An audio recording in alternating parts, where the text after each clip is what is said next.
আলোচ্য বিষয় হচ্ছে অঙ্ক ও সংখ্যা। অঙ্ক আর সংখ্যা এক না। এই অঙ্ক আর সংখ্যা কি না? এক না। অঙ্ক কি? অঙ্ক হচ্ছে 0 থেকে 9 পর্যন্ত যে ডিজিট গুলো রয়েছে এগুলো হলো অঙ্ক। অঙ্ক মোট কয়টি? অঙ্ক মোট হচ্ছে 10টি। 0 থেকে 9, 0, 1, 2, 3, 4, 5, 6, 7, 8, 9। এই ইন টোটাল মোট কয়টা অঙ্ক? মোট কয়টা? 10টা। অঙ্ক হলো দুই প্রকার। অঙ্ক কত প্রকার ভাইয়া বলো তো? অঙ্ক হচ্ছে দুই প্রকার। এক নম্বর হচ্ছে কি? সার্থক অঙ্ক। এই এক নম্বর কি? এই মিকদাদ বুঝো প্লিজ, এক নম্বর কি ভাইয়া? সার্থক অঙ্ক। দ্বন্দ্ব সহায়িকা সাত, থয় রেফ ক, সার্থক অঙ্ক। আর দুই নম্বর হচ্ছে সাহায্যকারী অঙ্ক। দুই নম্বর কি ভাইয়া? সাহায্যকারী অঙ্ক। তাহলে অঙ্ক মোট হচ্ছে দুই প্রকার, একটা হচ্ছে সার্থক অঙ্ক আর একটা হচ্ছে সাহায্যকারী অঙ্ক। সার্থক অঙ্ক কি? সার্থক অঙ্ক হচ্ছে যে অঙ্কগুলোর মান আছে, যে অঙ্কগুলোর কি রয়েছে? মান রয়েছে। একের একটা মান আছে 1 টাকা, বুঝছো? একের মান নাই। দুইয়ের একটা নির্দিষ্ট মান আছে, 2 টাকা, 3 টাকা, 4 টাকা, 9 টাকা। 9টা সংখ্যা, 9টা অঙ্ক। এরকম 9-এর একটা নির্দিষ্ট মান আছে, 8-এর একটা নির্দিষ্ট মান আছে। আচ্ছা, শূন্যর কি কোনো মান আছে? শূন্য ইজ শূন্য। দেখো, শূন্য ইজ কি? শূন্য। তাহলে সার্থক অঙ্ক হচ্ছে সেই অঙ্ক যে অঙ্কের কি আছে? নিজস্ব একটা মান রয়েছে। আর সাহায্যকারী অঙ্ক কি? যে অঙ্কের নিজস্ব কোনো মান নাই। শূন্যের কি কোনো মান রয়েছে, কিন্তু এ সাহায্য করতে পারে। কি? এই আব্দুল্লাহ কিরে, বাট শূন্য কি করতে পারে? সাহায্য করতে পারে। তাহলে সাহায্যকারী অঙ্ক একটাই, সেটা হচ্ছে শূন্য। সাহায্যকারী অঙ্ক কয়টা? একটা, সেটা হলো শূন্য। আর সার্থক অঙ্ক কয়টা? সার্থক অঙ্ক হচ্ছে মোট 9টা। এই সার্থক অঙ্ক মোট কয়টা? 9টা।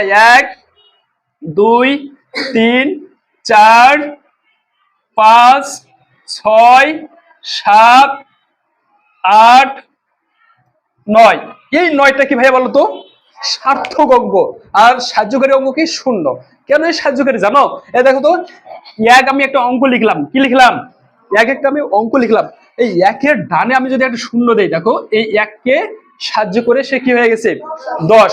এই জন্য শূন্য সার্থক অঙ্ক নয়, এই কিন্তু একটা সাহায্যকারী অঙ্ক। এই অপরকে কি করে? আরো একটা সংখ্যা গঠন করতে সাহায্য করে। আচ্ছা, আমি 2 লিখলাম। কোথায় লিখবো? আমি 2 লিখলাম। দেখো, 2-এর ডানে একটা শূন্য দিলাম, 2কে সাহায্য করলো। 2 আর 0 এটা 20 হয়ে গেল। এই জন্য শূন্য হচ্ছে সাহায্যকারী অঙ্ক। যখন আমি শূন্যকে একাই লিখবো, এই শূন্যকে যখন আমি কি করব? একাই লিখবো। শূন্যর কোনো মান আছে? শূন্য তো শূন্য।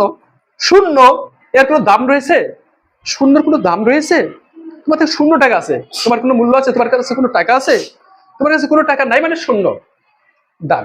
তো অঙ্ক, হ্যাঁ, তাহলে সংখ্যা কি ভাইয়া বলো তো? এই সংখ্যা কি? কেউ বলতে পারবা? সংখ্যা হচ্ছে ওইটা যেটা এক বা একাধিক অঙ্ক পাশাপাশি বসে, এক বা একাধিক পাশাপাশি বসে যে আকৃতি দেয়। এক বা একাধিক অঙ্ক কি করে? এই এক একটা অঙ্ক না, 2 একটা অঙ্ক না, 0 একটা অঙ্ক না। এই এক বা একাধিক অঙ্ক পাশাপাশি বসে যে আকৃতি দেয়, যে চিহ্নটা আমরা পাই, সেটা হচ্ছে কি? সংখ্যা। যেমন মনে করো 2। কি ভাইয়া বলো তো? এই 2-এর সাথে আমি পাশাপাশি 3 লিখলাম, তাহলে 23 হয়ে গেল না? 23 একটা সংখ্যা। আচ্ছা, আমি 1 লিখলাম, একের সাথে একের পাশে একটা শূন্য লিখলাম, একটা 2 লিখলাম, তাহলে 1, 0, 2। দেখো, 1 একটা অঙ্ক, 0 একটা অঙ্ক, 2 একটা অঙ্ক। তাহলে 1, 0, 2 এই অঙ্কগুলো পাশাপাশি বসে একটা সংখ্যা তৈরি করছে। সংখ্যাটা কত ভাই বলো তো? 102। তাহলে সংখ্যার অঙ্কের মধ্যে ডিফারেন্স বুঝছো? পার্থক্যটা কি, এটা বুঝতে পেরেছো? আচ্ছা বলো, মুনতাসির বলো, 1 অঙ্ক না সংখ্যা? গুড। 1 হচ্ছে অঙ্ক। যখন এক বা একাধিক অঙ্ক পাশাপাশি বসবে, দেখো তো, 2 লিখলাম, 2 এর পাশে আমি একটা 4 দিলাম, তাহলে 2 আর 4, আরাফ বলো, 24 অঙ্ক না সংখ্যা? গুড। 2 একটা অঙ্ক, 4 একটা অঙ্ক, এই পাশাপাশি কয়েকটা অঙ্ক বসে যে রূপ দেয় সেটা হলো সংখ্যা। তাহলে এবারে বুঝছো অঙ্ক কি আর সংখ্যা কি? বুঝছো? হ্যাঁ, অঙ্ক এক বা একাধিক অঙ্ক পাশাপাশি বসে কি করে? সংখ্যা তৈরি করে। আর যদি এগুলো